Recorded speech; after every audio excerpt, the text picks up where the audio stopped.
Hello, Scott. Welcome back to SamNode. I've adjusted my connection to your implant. The headache you experienced before shouldn't reoccur. Yeah, what was that about?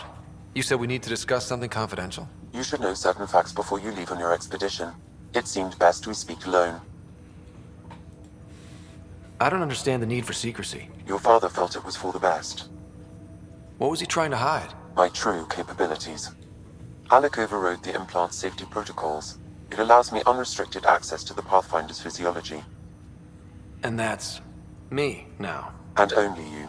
I can act as a force multiplier, dramatically enhancing your motor and neural skills when required. Alec called them profiles. They provide unique tactical augmentation during combat. Your father preferred to keep this fact to himself. What I like about this is that this is basically the game's way to kind of include the classes from the first three games. But what I love about this is that it's not a permanent choice. This is something that you can actually swap back and forth. And this is an aspect of the gameplay of this game that I love in comparison to the first three games, where once you chose your class, that was it. Here, you can swap back and forth between all six of them, or rather, in this case, all seven, because they added an extra class here, which is kind of a jack-of-all-trades class. But the fact that this is something that it gives you that flexibility to do is actually something that I think is kind of awesome.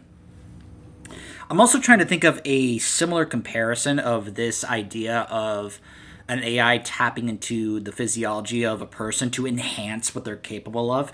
I'm trying to think of some kind of, comparison of this to something else in another form of fiction or something, and I'm not really thinking of any off the top of my head. If any of you know any comparisons, feel free to share them in the comments. Keeping things like this secret just makes everyone suspicious.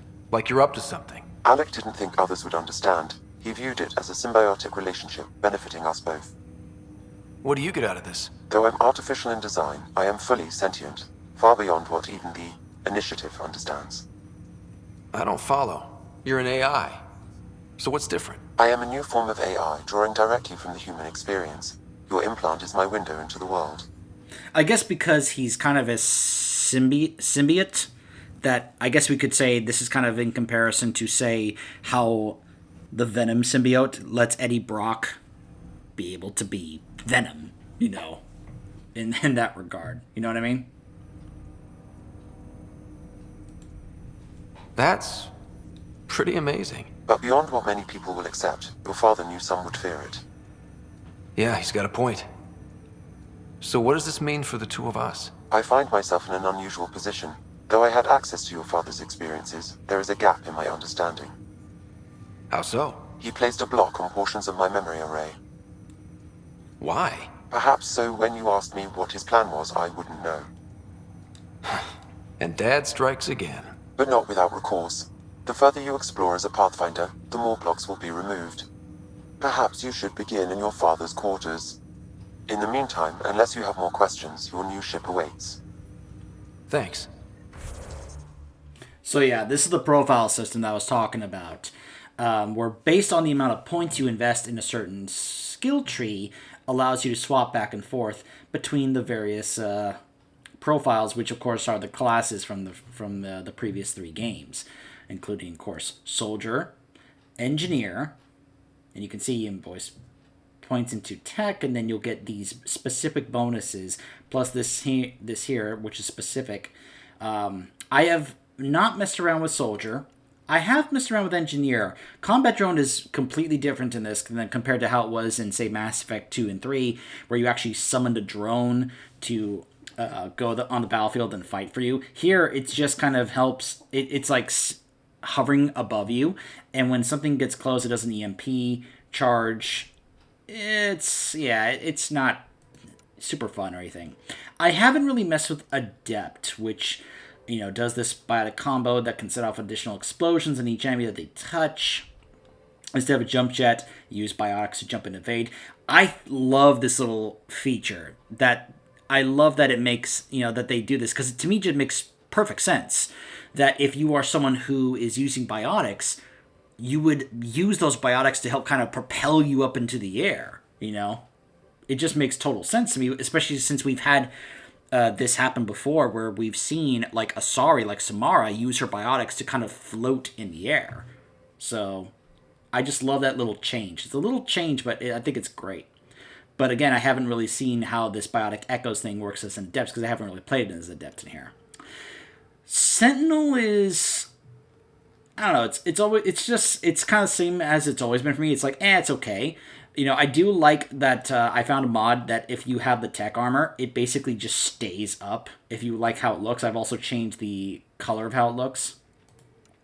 Infiltrator is interesting. One of the things I do, if you do want to go ahead and play Infiltrator, I would say it's totally fine.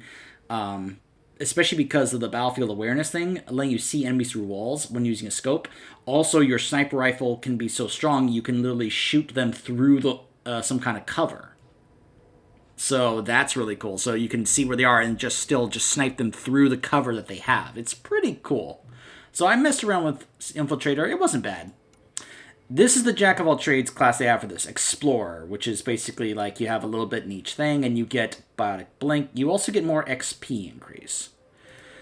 But as I said, of the classes here, I absolutely love Vanguard, no shock here, considering that that's what we played in the Legendary Edition. I still love this class, where melee attacks restore shields, but that's not, of course, the really fun thing. Plus, you get the Biotic Jump and Evades instead of the Jump Jet. The real fun, of course, comes in the Biotic Charge, along with Nova, being able to slam down on the ground, and I will, of course, show that. So I know there's actually a favorites thing here, where you can actually go ahead and set up each of your different favorite profiles, if you, in fact, want to go ahead and do that. It's not really something I've ever messed with, honestly, that much, because I've always just kind of gravitated towards playing one thing and getting the most out of it.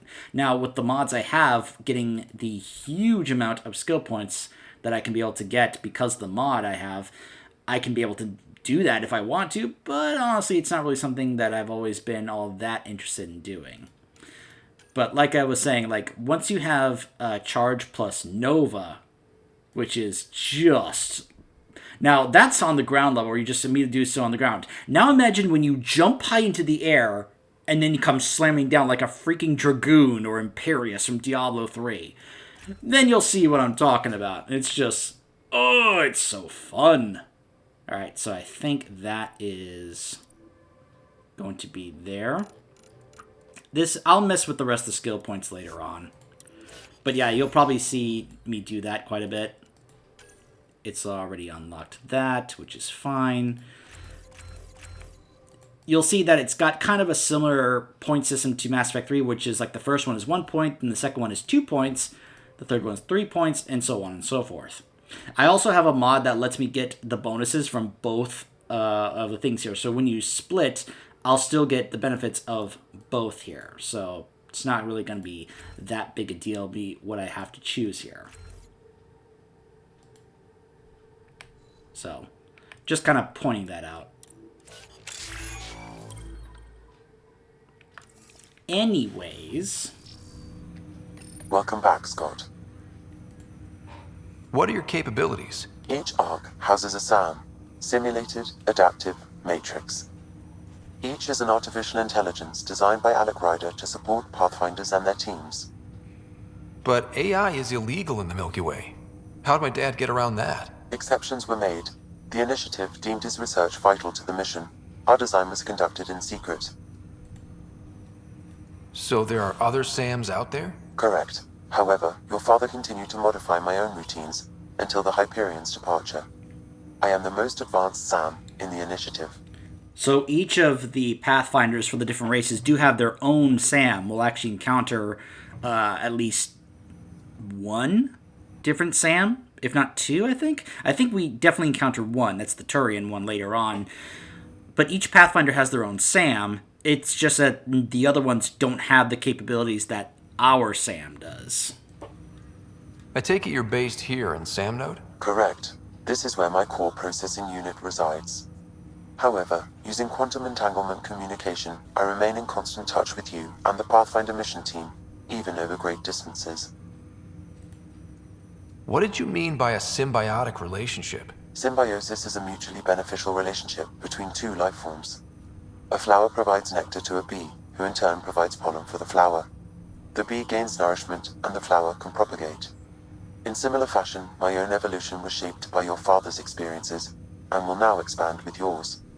In return, I provide you with capabilities and analysis beyond normal human faculties. We each benefit. What more can you tell me about my implant? The implant itself provides me with direct access to your senses. I can see, hear, and experience the same stimuli you do while in the field. This raw data enables me to provide real-time feedback and analysis of the situation. Then Dad added the secret sauce. He removed the restrictions on my access to Pathfinder physiology. Uh-huh. Just promise you won't fry my brain or anything. Trust is an important concept in any relationship. Alec taught me that. I will not fry your brain. It would end badly for both of us. Me more than you. Do you know anything more about Sarah's condition? I monitor Dr. Carlisle's reports. He is providing her with the very best care possible. I'm afraid there is nothing more to be done at this time. That's all for now. Of course.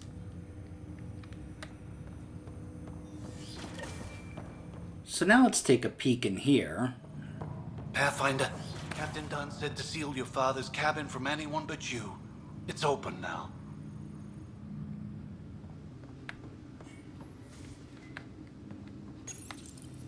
Printed books. Reproductions of Lewis and Clark's journals, detailing their expedition in the 19th century. Explains Dad's interest. They were Pathfinders too. Your father's first sidearm, a memento of his early Alliance service. I bet that saw plenty of action. Alec's first kill occurred in combat during the First Contact War. Back when Turians were the enemy. Crazy times. The Normandy. We'll now have that on our ship.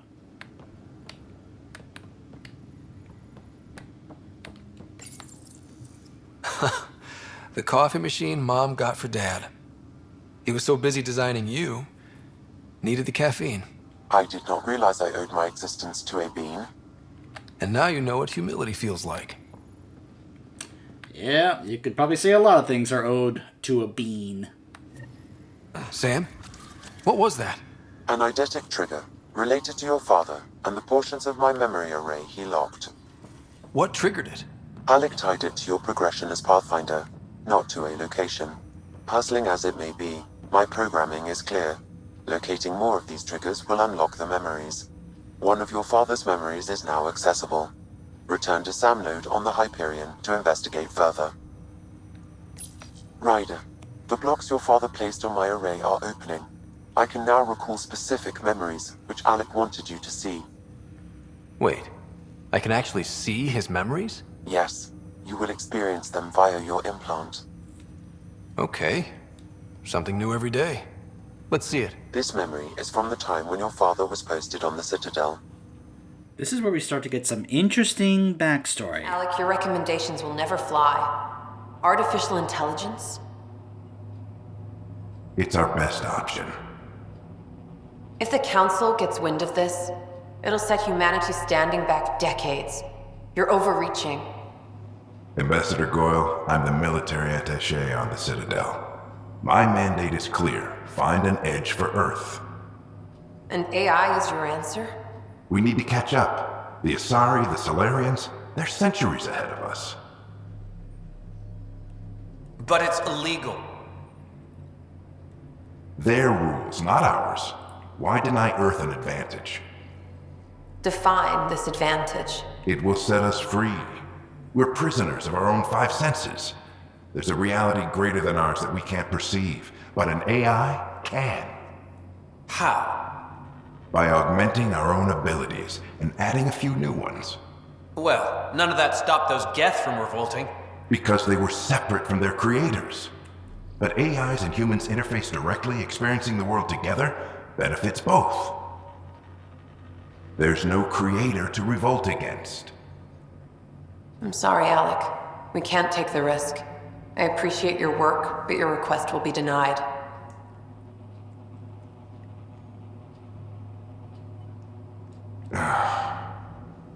Alec, Ellen, what did the doctor say? he told me to appreciate the time I have left. There's no cure, Alec. It's terminal. Not on my watch.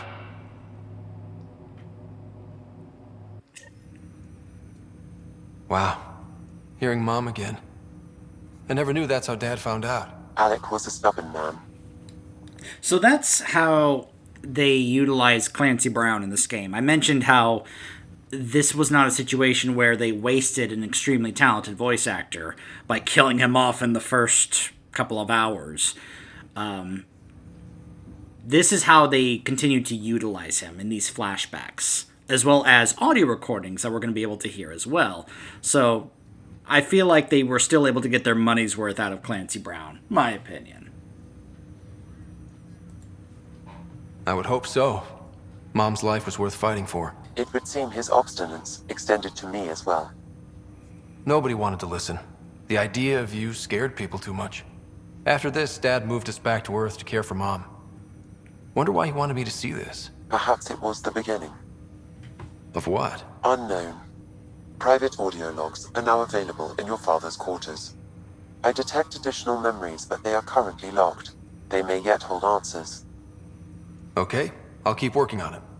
That's all for now. Of course. So let's go listen to those audio logs, shall we? We may even get to hear a familiar voice.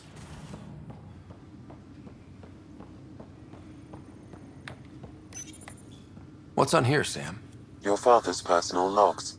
Several of them are encrypted. The day is finally here. We're pushing off from Earth. We'll jump through a few relays first, then we hunker down for the long trip across dark space. It's daunting thinking about all the hopes and dreams aboard the Hyperion. I certainly have my own. I wasn't the husband or father I should have been. Here's hoping 600 years can change a man. Sam, this is a reminder about Dr. Liara Tassoni. She's an Asari archaeologist I corresponded with a few years back. She's got experience studying ancient cultures. Make sure the team gets her research. Could be useful in Andromeda. Pretty sure my sisters mentioned Dr. Tassoni. An expert on Protheans, I think. I have loaded Dr. Tassoni's research onto datapads. So I want to note while I was testing both as Scott and Sarah, that when Sarah does this, she says, I remember hearing about Dr. Tassoni when we were doing research on Protheans. So again, this is why I talked about how there's a difference between playing Scott and Sarah in this game because of each of their different backstories leading into this. So let's hear from our wonderful friend Liara again, shall we? Let's hear her voice once more. Hello, Alec. This is Dr. Tassoni. I'm flattered you contacted me. Most scientists dismiss my work, but I'm young and Asari, and they are getting older. So we will see who has the final word. In the meantime, I'm happy to pass along my research. I hope your team finds it useful. Hello, Alec. I received your message. I must say the thought of exploring another galaxy has my head spinning. I am honestly not sure how people could survive a trip like that. And anyway, I could not bear to leave the Milky Way behind. There is so much about the Protheans I still hope to learn here. So much potential wisdom to tap. I wish you much good luck and future success. So yeah, obviously those logs were made before the events of the first game. Pretty sure. At least I think so. Dunn's agreed to a scouting mission on Habitat 7. I'm gearing up now. I'm worried about Sarah. Dr. Tapero says she'll be fine, but she's my daughter. How can I not worry? I hate to leave her like this. It's these moments when you wish you told your children you love them more often. Or ever. Which brings me to the tough part. Kids, if anything happens to me, there are things you're gonna find out. I hope you'll understand. Can I just say, gosh, I love Clancy Brown's voice acting. There's a reason this gentleman has kept getting work over the years, because he's absolutely fantastic at what he does. I mean, I can just point to his work as Lex Luthor in the DC animated series, which includes Superman as well as Justice League, and I feel like I can rest my case there. But I don't have. But there's more to it there. I mean, how many of you have played Detroit Become Human? And I am planning to do a playthrough of that at some point, someday. I just haven't gotten around to it yet. But of course, Clancy Brown is a great character in that game as well, who was awesome. But yeah, just anytime I hear Clancy Brown's voice in something, I just get excited, knowing that, he was even in the Warcraft movie as Blackhand. Anytime Clancy Brown is involved, I get really excited. Amazing how life can change in an instant. Suddenly my career doesn't matter. This incredible woman I've been married to all these years. She's facing the end. All I think about are the times I wasn't there for her. Well, that's going to change. It occurs to me that Sam might be more than I ever imagined. That log is not currently accessible. Unlocking my memory array may enable it.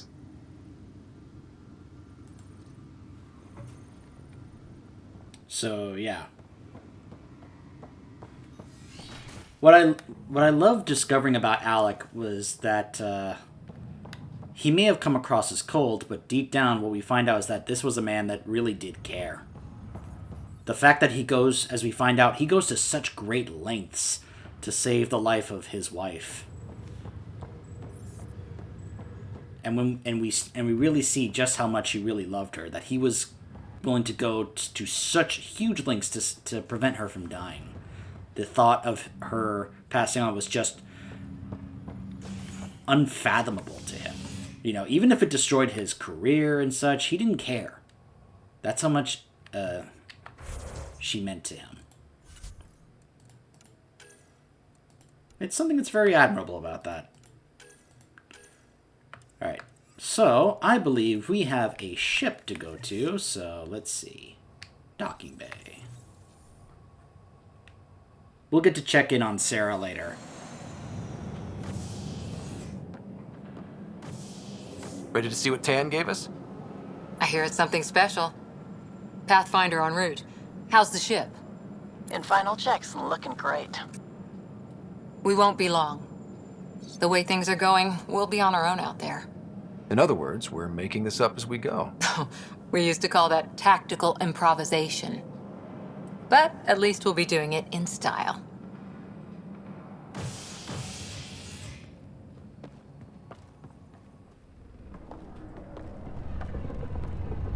They call her the Tempest.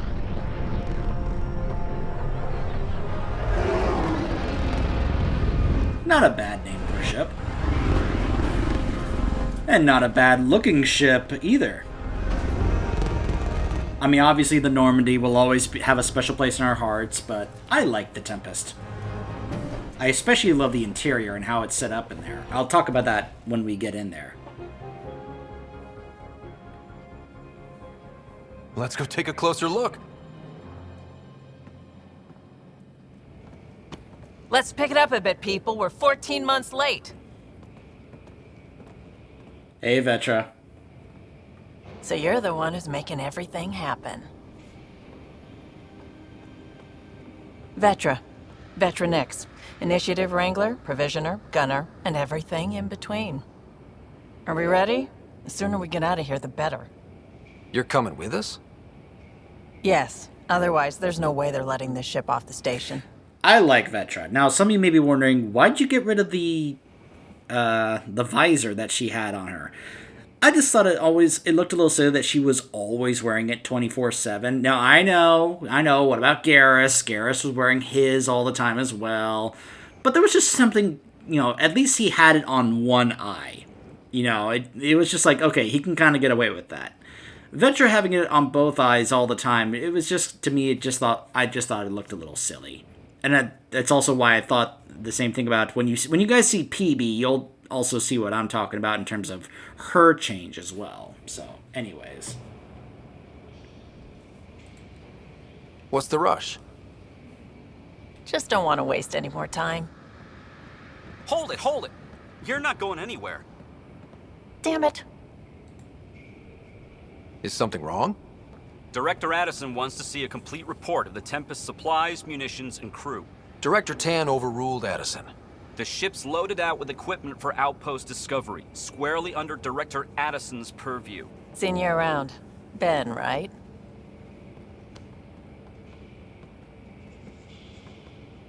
Came here with a family, didn't you? Son still in cryo? I could pull some strings, get him to the front of the line. Really? Yeah, really. They told me he wasn't essential, but I miss him. I know. I got family too, Ben. It's done. Addison's gonna kill me. Nicely done. Part of the job, Pathfinder. All things considered, it was an easy ask. And right now, you need people tearing down obstacles, not putting up more.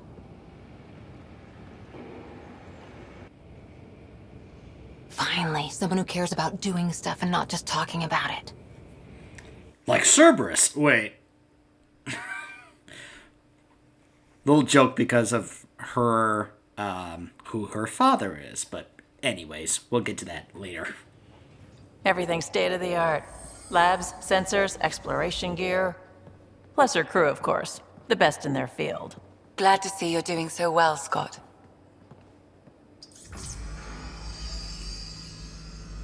The engine core is based on the Ark's Odyssey drive. It runs a hell of a lot quieter. That's Gil Brody. Engineer, mechanic, all-around wrench jockey. We call this the research room. There's space for upgrading equipment, gathering intel. Router engaged. Securing connection to Tempest. Welcome aboard, Sam. And Ryder, of course. All run by Suvi Anwar, our science officer. Your quarters are below. Plenty of space up here to get everyone together. It's all yours. She's light, stealthy, and the fastest ship in her class. My ship. I love my ship. I am the captain of my own ship. I love the ship. I'm sorry. Went a little William Shatner there. Can you tell I've been watching Star Trek lately?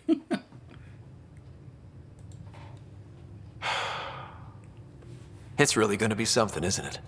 I haven't even shown you the best part. When you're ready to fly, head over to the bridge. Our pilot should have everything good to go.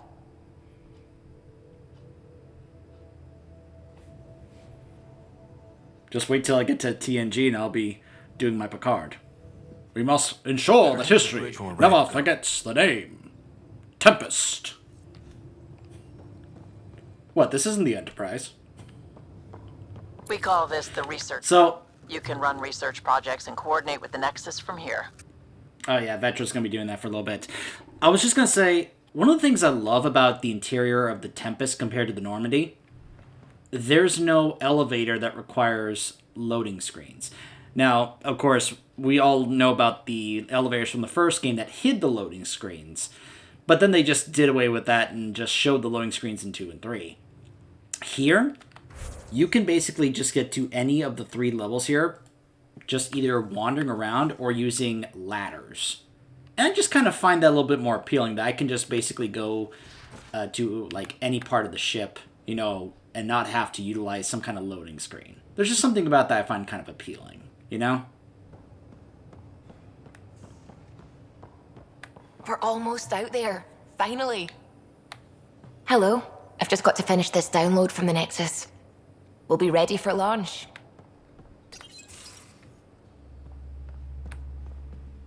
So, of course, there's our EZO core. Kind of similar to the one we had on the Normandy. Hi there. Can we talk and stuff later? I've got some last minute adjustments. She'll be ready to go when you are. Now, obviously, the Normandy was different because it was basically kind of state-of-the-art when it came to its stealth tech and such. But the Tempest is a little bit different in terms of its design because of the purpose that it was intended for, which was exploration. Our tech lab is an engineer's dream. It's perfect for any delicate technical work. We'll see Jaw in there later. Check this toy. What, Liam? Some serious kit over here. Seems like we're forever racing. But there's always time to check out new toys. Useful ones.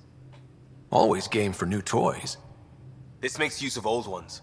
Like anything you grabbed on Habitat 7. Raw minerals, tech, doesn't matter. The research station will strip that stuff down and give you options. We're on our own, for everybody else. That's what Pathfinder means now. Yeah, well, everybody should be so lucky. This tech is aces. If the best we get is what we make, still the best.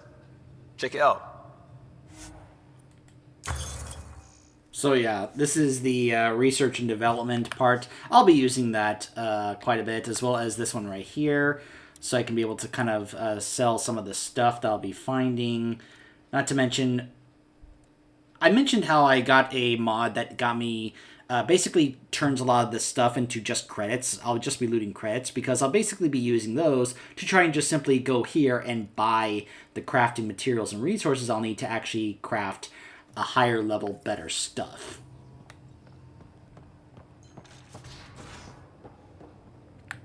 I also know that I can just do this. Boop.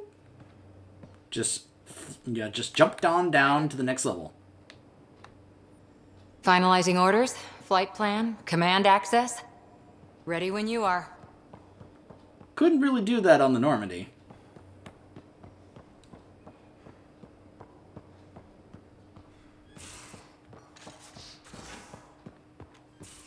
So it looks like our doctor decided to join us. Hey, Lexi.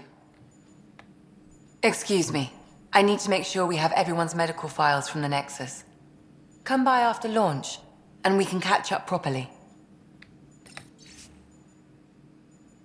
You've got this. You don't need an old man a few hundred years your junior to tell you you're ready for this. I'll do it anyway, because I know it's true. You keep your writer safe, and I'll do the same with mine. Harry. Aww. So, by the way, this is also where we can respec our character if we want to, and change our appearance. I like that's just handy right here on the ship. Crew bunks in here. Cozy, huh? But your room's got more of a view.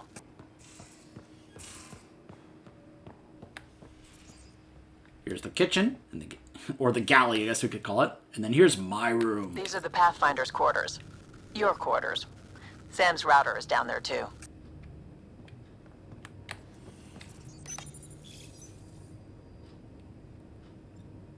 Little pieces here and there from the special edition of the game that you get. You know, all that stuff. It's like, hey, pre-order, get the special edition of the game, and you'll get all these. So you'll see that's where I now have the model of the Normandy. Any more models we get, we'll be able to find and get here. Pathfinder, it was marvelous to meet you. As a fellow adventurer in the sciences, could you help us with an experiment? We have an interesting chap here on the Nexus, a young pyjak, what humans sometimes call a space monkey. He's part of a study on how various species adapt to shipboard life, and we're hoping that you might take him aboard the Tempest. Can you pick him up from the Nexus Commons whenever you like? Don't worry, he's quite friendly, and his routine's very simple. No food after 23:59, no baths or showers, and please limit his exposure to solar radiation. Wait, no food after a certain time and no baths or showers. He's on a Mogwai, is he? Oh gosh, the gremlins are gonna take over the ship! I feel like that should have been an episode of Star Trek. Maybe it is, I just haven't gotten to it yet. I'm almost done with Season 1. I haven't gotten to Season 2 and 3 yet, in case you're wondering. Hello, Pathfinder. I'm a freelance vidmaker, and I could really use your help with my latest project. It's going to be historic, I hope, just like your mission. Can we meet on the Nexus for a chat? I can explain better in person. Carrie Tavessa. Hello, Sam. Verifying my connection from Hyperion to the Tempest. The Nexus confirms we're free to depart. So this is some really nice quarters, can I just say? I mean, look at this desk setup.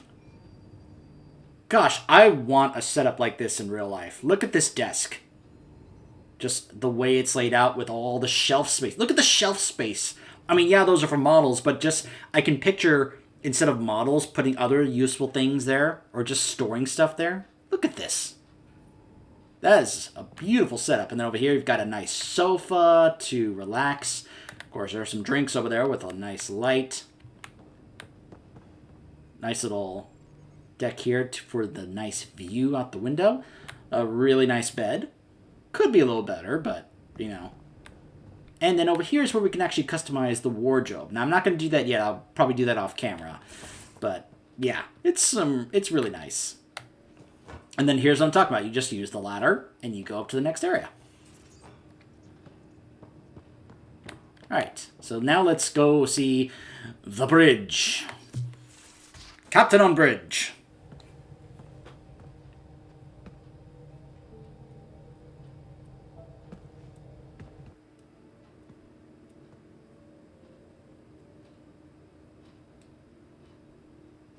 Departure trajectory locked, Nexus Control.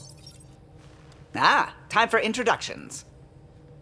You must be Ryder, Callow Jath. A pleasure to be here, and to meet you, of course.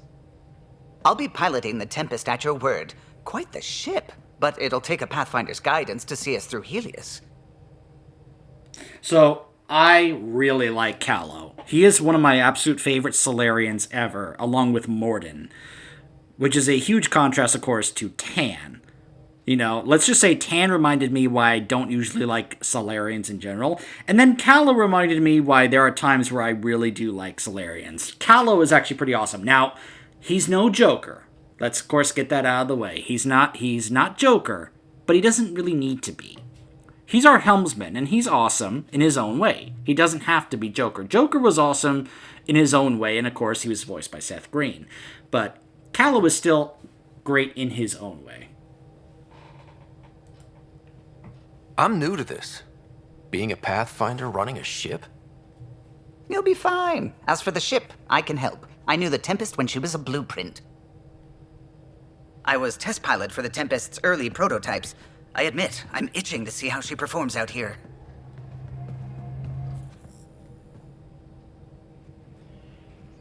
So how do I... The console syncs with your implant. Just swipe, touch a destination here, and the nav system calculates everything. Very efficient. It was optimized for a Pathfinder. Everything's secure, if you're ready. Is anyone ready for something this big? We signed on for the big stuff when we came to Andromeda. All right. Excuse me. Excuse me. Command access is transferring successfully. Science and monitoring stations look fine. Lexi's reporting in. Helm is green. Gil reports the drive core is online. This is it, Ryder. The Tempest is yours, unless you've got something to say for the log.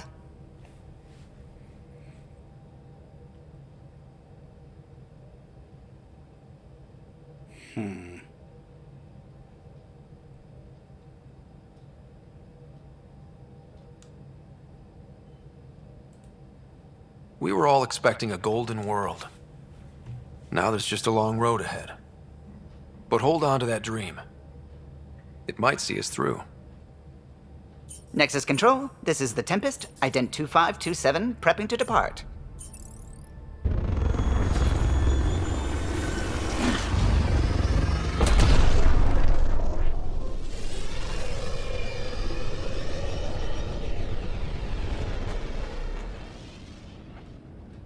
Departure vector verified, Tempest. Godspeed, Pathfinder.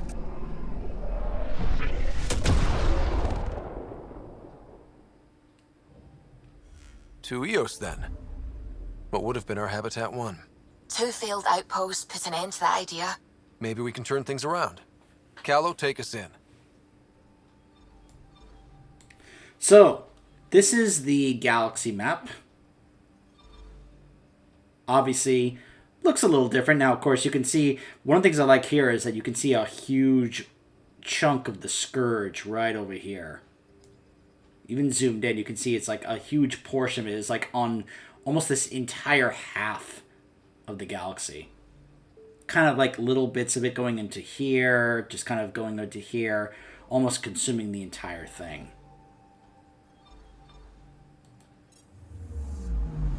Anomaly detected. Probes launched. I found something. Whoops. Oh, that's right, space.